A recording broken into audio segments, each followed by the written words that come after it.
Comenzamos casi sábado por FM Graffiti 87.9 en Mar del Plata. Viernes de 19 a 20 horas. ¿Qué tal, Pablo? ¿Cómo estamos? ¿Qué se cuenta? ¿Qué no se cuenta? Bueno. Digamos que, bueno, la protesta de jubilados de los miércoles, Sí, hay que remitirse años A, porque esta protesta, el sector de jubilados lo venían impulsando desde antes del gobierno de Javier Milei. Se destaca durante esta gestión, porque encima le mandan a la policía a pegarles. sí, y además otra cosa.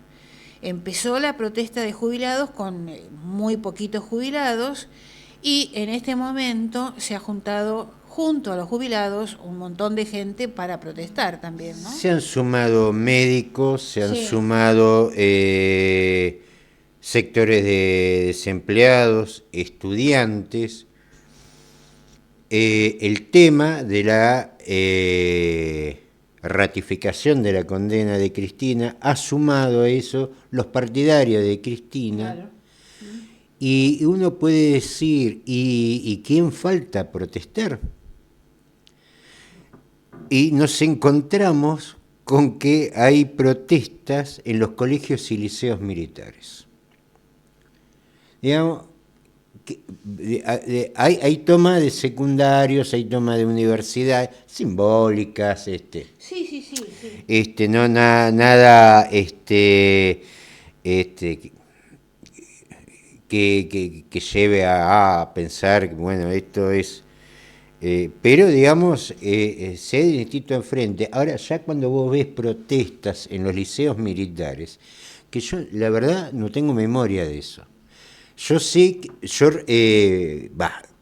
no es que recuerde, lo hemos leído, que hubo una movilización del colegio militar en lo que fue el derrocamiento de Irigoyen, que era un desfile, no era no fue algo tan cruento como fueron en nuestras épocas ese golpe de Estado, pero no recuerdo nunca manifestaciones Bueno, en liceos militares, en colegios militares. Este es el caso.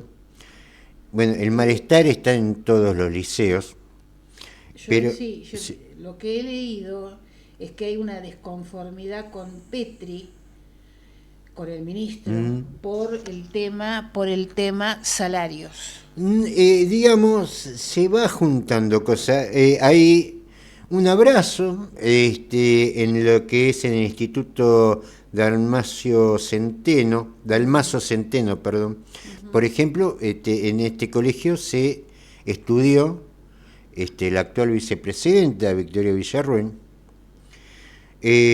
donde ya renunciaron 50 educadores, muchos ya pidieron licencia, ganan la mitad de lo que gana un docente de Capital Federal, pero esto también, Centavos debe ser lo que gana. sí, porque Son centavos. Claro. ya no tiene gollete esto. Pero lo que se suma también, bueno, lo hemos visto acá con el Antártida Argentina, que también está en un proceso eh, complejo. Pero también está el tema de las prestaciones de salud, de lo que es también, ya, digámosle, la familia militar. Ellos tienen su obra social, es IOSFA, donde hay complicaciones con las prestaciones. Digamos, un IOMA cualquiera, un PAMI cualquiera, que donde también cae, tiene una deuda poco explicable. El antecesor de Petri, Roberto Fiocchi, dejó una deuda de 160.000 millones, no es poca cosa. También se habla, yo esto la verdad no lo sabía,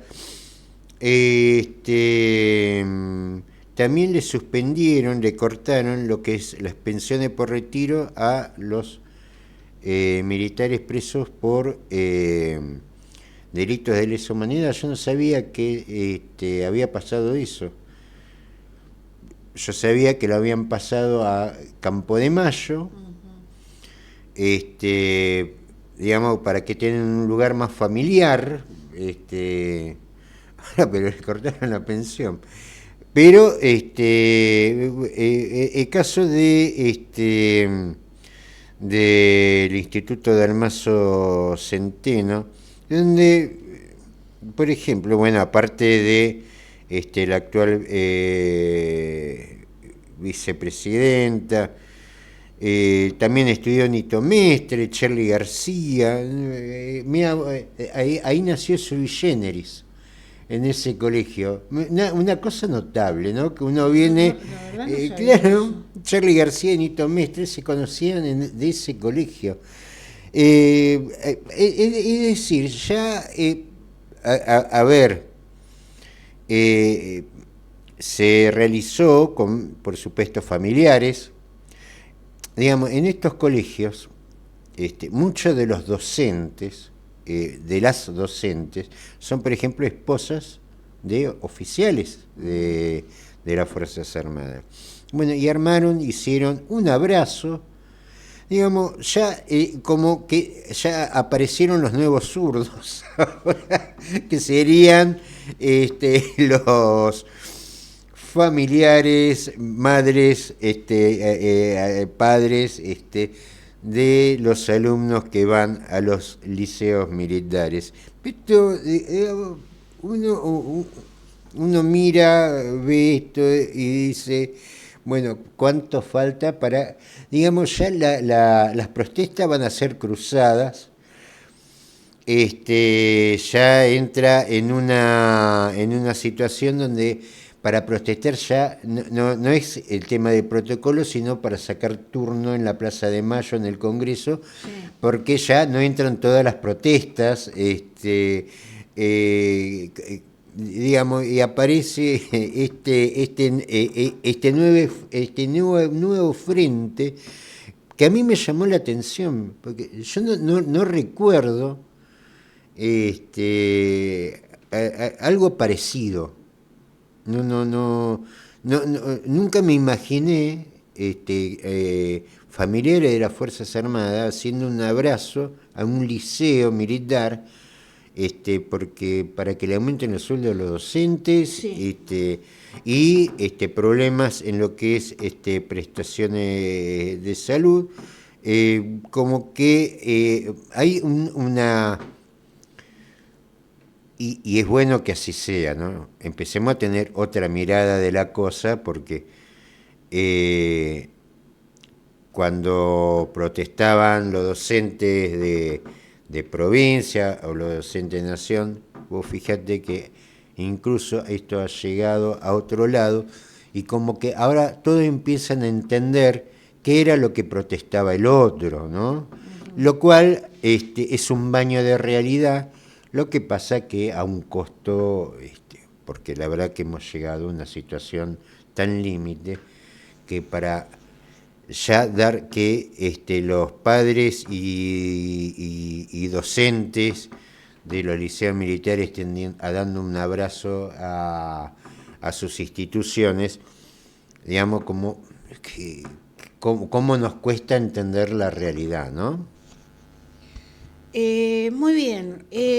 Pablo, ¿qué te parece si escuchamos la columna internacional de Carlos Juncos? Muy buenas tardes, estimados oyentes de Casi Sábado.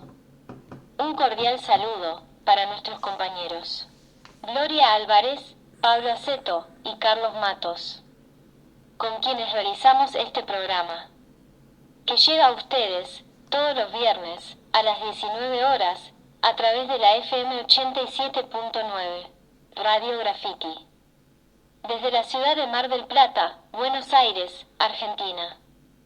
Aquí comienza la columna internacional, en la voz de Carlos Juncos. Muy buenas tardes, estimados amigos de Casi Sábado. Bueno, aquí estamos con una nueva edición de este programa y particularmente de esta columna internacional.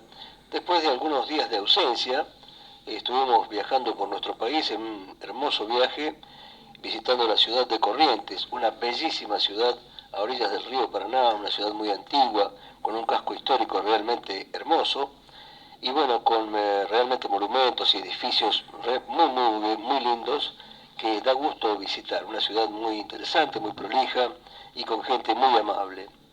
Ahora ya de regreso en nuestra querida ciudad de Mar del Plata, que nos recibió con bastante frío, porque esta semana ha hecho un clima un poquito frío.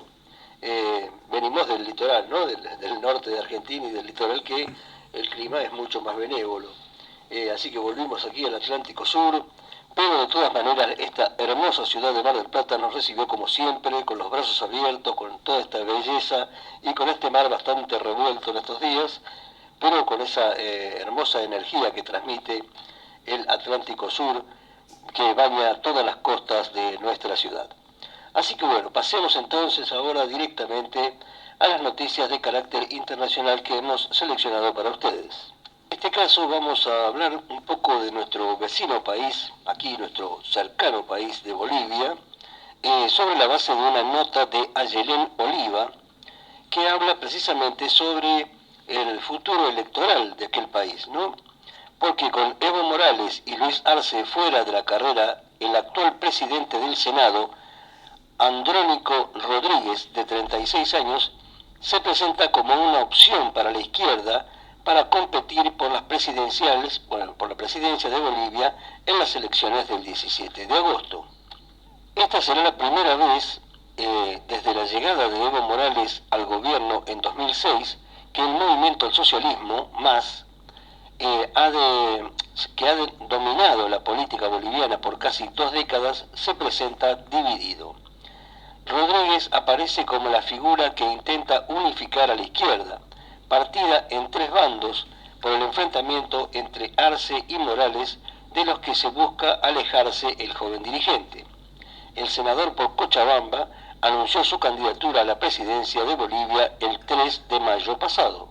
Por su parte, el Tribunal Constitucional confirmó la candidatura el 5 de junio, luego de un complicado camino que incluyó un intento por inhabilitar a uno de los partidos que integran su alianza. Finalmente se impuso la fuerza de la razón. Tenemos el vehículo, tenemos la llave, tenemos el piloto a correr con este proceso electoral pensando en Bolivia.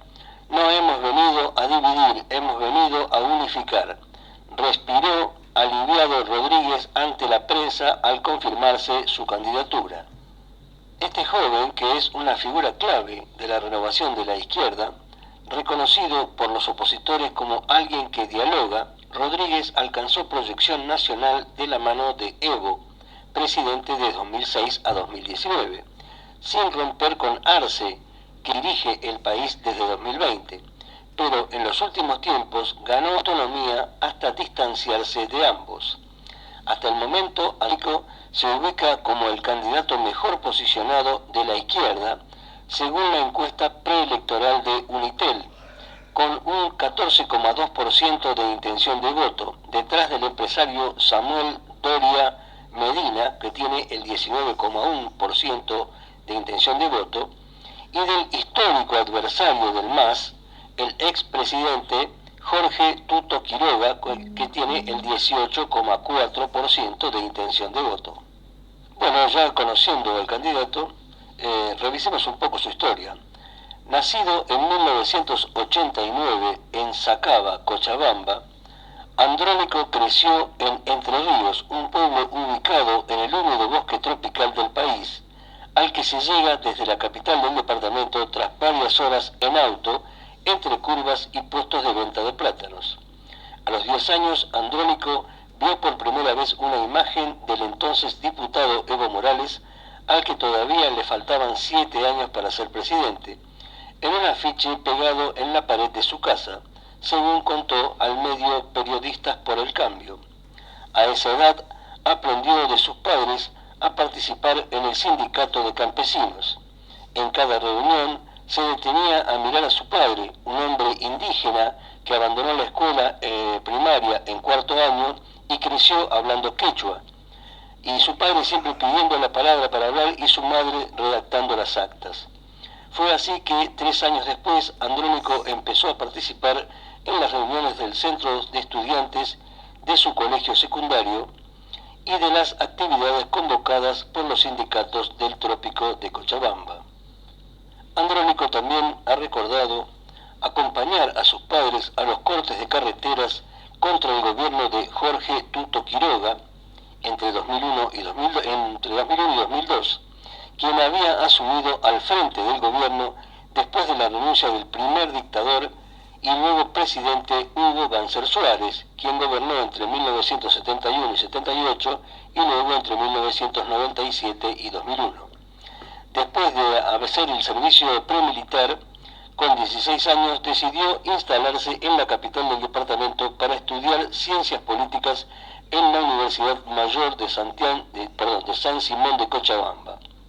Noté que a mi padre le faltaba algo, entonces dije, ¿qué hago yo para superarlo? Tengo que leer, tengo que estudiar, pero si voy a la universidad no voy por un título, sino porque tengo que ampliar mi conocimiento, le dijo el senador al periodista de Periodistas por el Cambio. Me sirvió de mucho ir a la universidad, sintetizó Andrónico, aunque siempre que puede insiste en aclarar que la formación académica no garantiza la solidez ideológica ni política de un dirigente.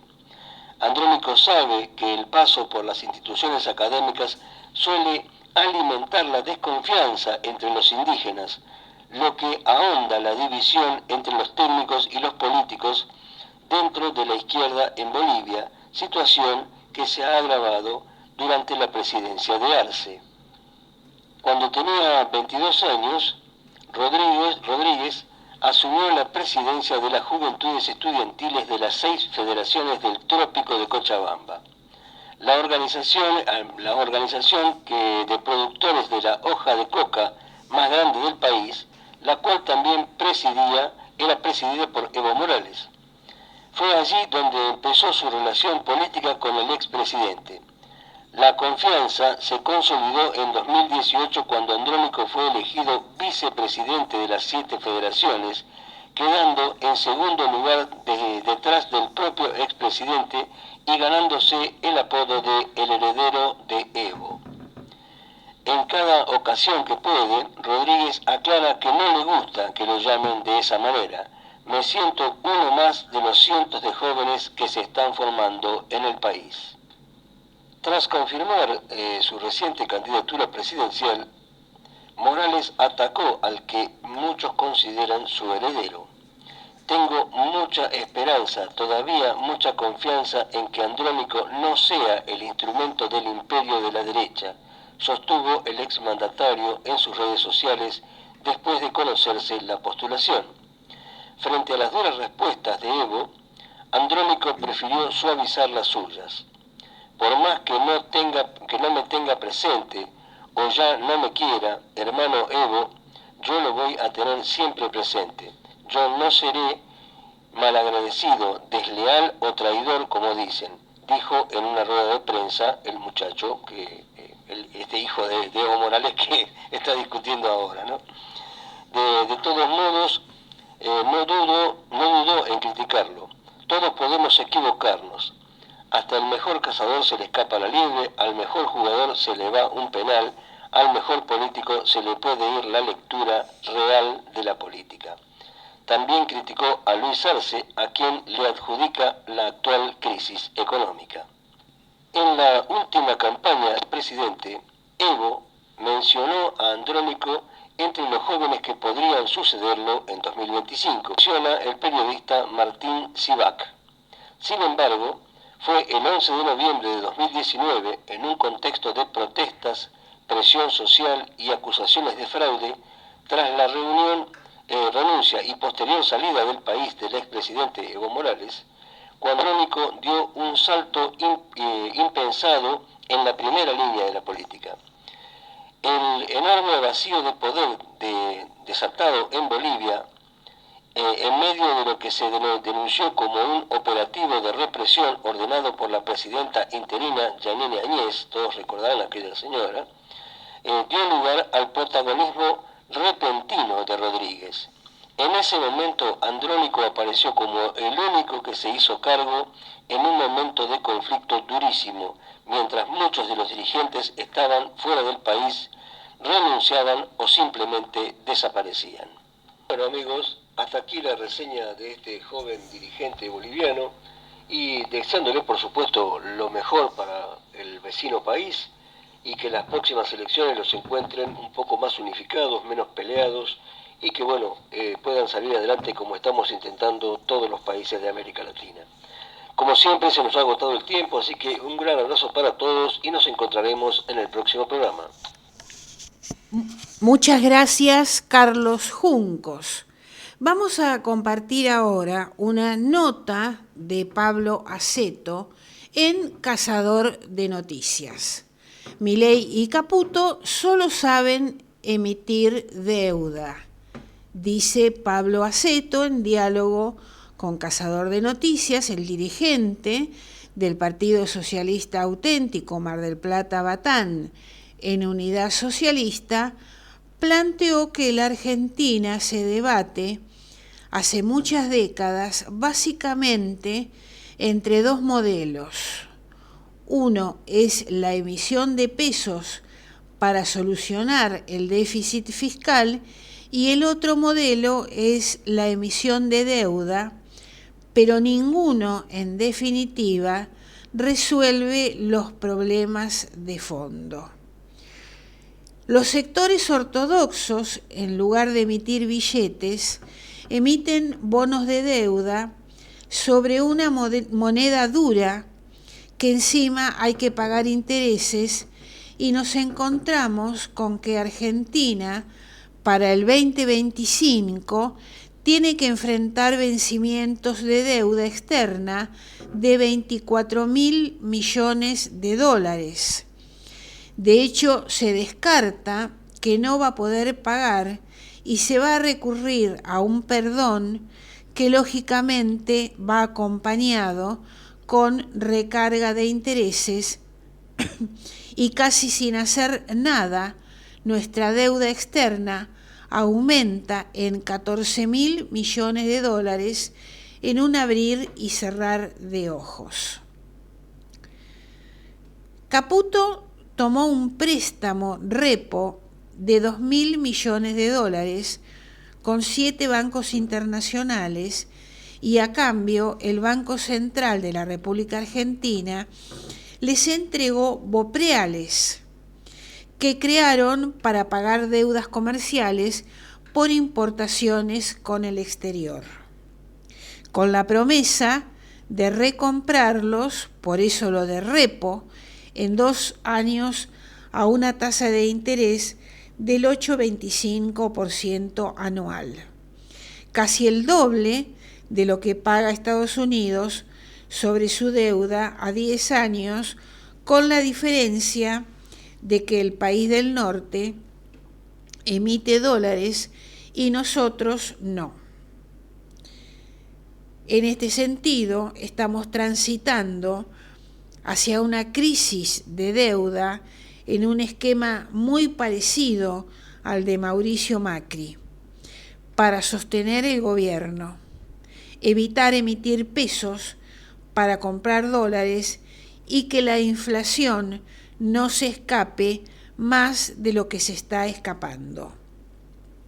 De hecho, los 2.000 millones de dólares no vienen para solucionar los problemas de infraestructura del país, ni mucho menos, sino para pagar la deuda externa con el Fondo Monetario. O sea, que nos endeudamos para pagar deuda. Y este circuito que se ha profundizado desde los 90 explica en gran proporción el empobrecimiento argentino. Nos debe alertar el hecho de que cada vez se achica más la actividad industrial para ahorrar energía y poder exportarla. Este es el modelo que se está estableciendo y fortaleciendo en el país. El desempleo, el tema de precios y la cuestión de la energía se relacionan con los dólares que hay que juntar para pagar una deuda externa que no fue cuestionada en su momento en la época de Alberto Fernández y tampoco en épocas anteriores, cuando la causa Olmos llegó al Congreso Nacional y a pesar de que variaron las mayorías, nunca fue tratado. Si querés leer la nota completa de Pablo Aceto, lo podés hacer en Cazador de Noticias. Muy bien, dejamos acá y vamos ahora, Pablo, a la columna de Carlos Matos. Modernidad líquida, prejuicio y discapacidad. Hola Gloria, ¿qué tal Carlos? ¿Cómo estás Pablo? Modernidad líquida, prejuicio y discapacidad. Estamos viviendo un tiempo de zapping, una época en la que no hay anclajes y que resulta difícil formar conceptos y que estos, a su vez, se hagan carne. Voy a contar una experiencia personal, una experiencia que se dio hace poco tiempo. Bueno, sabrán disculpar, acá tengo el lector de pantalla que habla por sí mismo. Continúo. Voy a ser autorreferente a modo de dar este testimonio de primera mano. Como comentara en algún programa anterior, mi esposa y yo, junto a unos amigos, sufrimos un terrible accidente de tránsito hace casi 3 meses. Esto hizo que estuviéramos internados. A mí me tuvieron que hacer una operación y a los pocos días continué la recuperación en mi casa. Quiero contar una anécdota que es cómica, pero que al mismo tiempo explica la necesidad de volver al sentido común y de trabajar intensamente en la capacitación del personal de salud y de otras ramas en la atención a las personas con discapacidad. Y no estoy hablando de la capacitación en sentido médico, no estoy poniendo en tela de juicio la formación de los médicos, de los paramédicos. Estoy hablando de la interacción. Luego de la intervención quirúrgica que me tuvieron que hacer, debí permanecer un día prácticamente sin comer. Al segundo día, como se podrán imaginar, como cualquier persona que pasó por una circunstancia así, tenía bastante hambre. Bueno, esperaba con ansias el desayuno o alguna cosa. Y después también al mediodía. En un momento cuando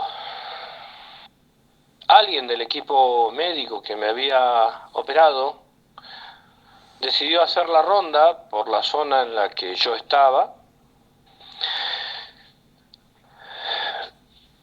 el doctor le pregunta a la enfermera cómo yo me encontraba y le dijo, se lo ve bien, pero lamentablemente no quiso comer. No tomó el desayuno. A lo que yo respondí, y aclaro, por si alguien está escuchando por primera vez la columna, que soy una persona ciega, la verdad es que nunca supe que me habían traído el desayuno o la comida. Ah, dice, claro, como no la habías tocado, quedó ahí y se te retiró. Bueno, alguno podrá decir, pero ¿no escuchaste que dejaron sobre una mesa? Los ruidos que hay, los sonidos que hay en una sala en la que éramos varias personas son bastante comunes porque cuando cambian el suero o ponen medicamentos, normalmente uno escucha ruido de vasos o ruidos que se pueden asimilar a otras cosas. La cuestión es que 2 veces me llevaron comida, una vez el desayuno y otra vez el almuerzo, y la verdad es que no me enteré. No me enteré porque como sabía que el día anterior no podía comer nada, independientemente de sentir el aroma de la comida, nunca supe que yo disponía de mi ración. Permaneció en la mesa, evidentemente pasó una enfermera, como vio que yo no la había tocado, no había comido, procedió a retirarla. Fíjense qué importante es restablecer una correcta comunicación, que el personal de salud, cuando está frente a una persona ciega, se dirija específicamente para explicar lo que está haciendo y que informe que va a cambiar un suero, que va a dejar una medicación, que va a dejar la comida o alguna otra cosa para que uno pueda contar con la información. Es verdad que yo el primer día no podía comer nada, pero el segundo día sí, y no lo hice no por que se me haya ocurrido llevar adelante una huelga de hambre, simplemente nunca supe que me habían dejado el almuerzo y un desayuno. Me enteré de casualidad cuando la enfermera le informó al médico que yo me venía recuperando bien, pero que no había querido comer. Hecho que no fue así. Obviamente que después de esa situación hubo algunas bromas y que enseguida una de las enfermeras me trajo algo. Y no pasó a mayores, porque tampoco era para enojarse. Pero esto se puede dar en otras circunstancias. Por ejemplo, en un momento también se había terminado el suero que me estaban pasando y yo no me enteré. El que me informó fue un paciente que había en otra cama que dijo, mirá, no tenés más, vamos a tener que llamar a la enfermera. Evidentemente, cuando quien está internado es una persona ciega y por diversas razones no se puede quedar un familiar, esto debería asentarse convenientemente en la planilla y el personal debería a su vez tomar algunas precauciones, pasar más seguido, preguntar e informar. Nos encontramos el viernes próximo cuando sea nuevamente casi sábado. Y feliz Día del Padre a todas aquellas personas que biológicamente, socialmente, afectivamente cumplen con su rol, sean papás o no. Un fuerte abrazo. Muchas gracias, Carlos Matos. Muy bien, Pablo. Ahora viene tu columna, pero no sé cómo se llama. No, porque nos ha sorprendido las circunstancias. Sí, sí.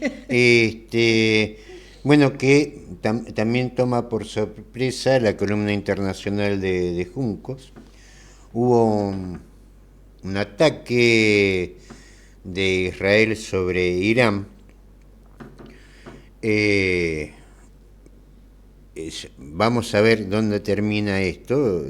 Ya la situación tensa que ya se estaba viviendo, no solamente en Medio Oriente, sino en Europa, Rusia, Ucrania, Se complica, ¿no? en el Pacífico, y no sabemos cómo va a terminar, pero ya el petróleo aumentó.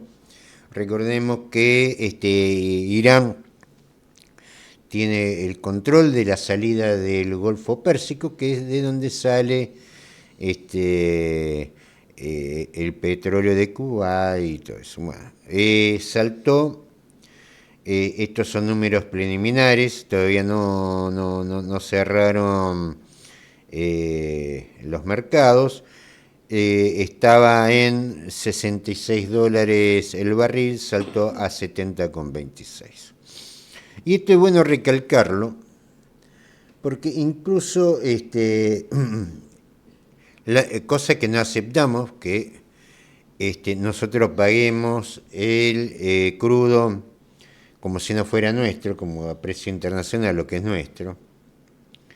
Pero bueno, la regla que ha establecido el gobierno, también vamos a decir que los anteriores no modificaron la situación.